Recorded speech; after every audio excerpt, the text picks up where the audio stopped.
arag waxaan waa qabuurihii ama saa u taqaanaba marxuumintii la aasay 50 sano ka hor qabuurahoodii si loo faganayo lafahoodii waa la iibsanaya eeg waxaana waa hooyooyin Soomaaliyeed oo guryahoodii inta lagu daatay cagaf futada laga galiyay caruurtoodii waxay ka mid yihiin ciidanka dawladda dhanka kala fiiri ka waran dagaalkii qawaariista al-shabaab fashil ku soo dhamaaday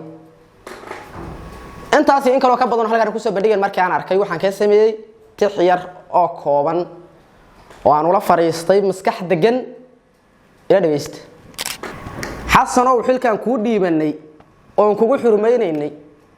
oo adoon xisaab u lahayn aan xoog kugu saarnay oo xildhibaanadeedu ay kugu deeqan codkii xawliga ahaa oo xoolahayga iyo maalkayga aan kugu bixinood ku xaragoonayso oo ciidankayga xoog leh kugu deeqnay oo xor ku tahay caaw xanuunkii eedis baan ugu noqotay xaalad kan kale xiska iyo aqligeena iyo gubto ximina naafays xasanow ilaah baan bariya xamar laga dhoofi dalad noo xoraydiyo daa colaad xaraastay ma taal xanaanaydiyo daa walad xushmeyntiis xeerkii dawladeeda iyo xaqul islaamkii ku xad gudubtay sharciga uu dajiyay alle xaakimka ahaa ee xasanow ilaah baan bariya xamar laga dhoofi xabaalaha dadkii galay oo malagu uu xaabshay ilkood markaad xoogotay oo lacagta xeebaydi nin kasto xisaab galaba xaaxdi uu gabay xaajada anagoo la yaabnay oo xoga sanbaarayna baad curiyaan xabaalo waaye iyo maatada iyo xaaska oo dabayshi xagaayuhu ay qaadeen oo daadku wada xaabshay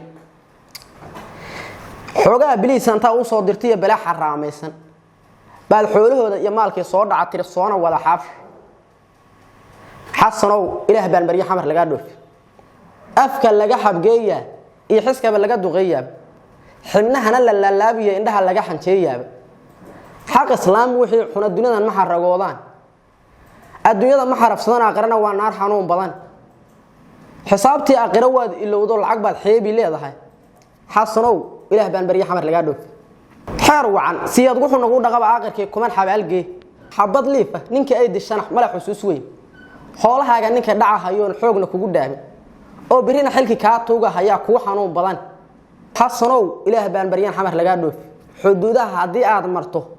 ama xadkii aado xil dambe Soomaaliya ka qabatana waa xisaab yar afarta haraasay hadan xaraf yar raacsiyo xabsi baan ku jirnaa iyo jeel xanuun badan aan xorown ee xasan bulsho xargaha u gooy xorownaya xasan sheekh bulsho xargaha u gooy وبالله توفيق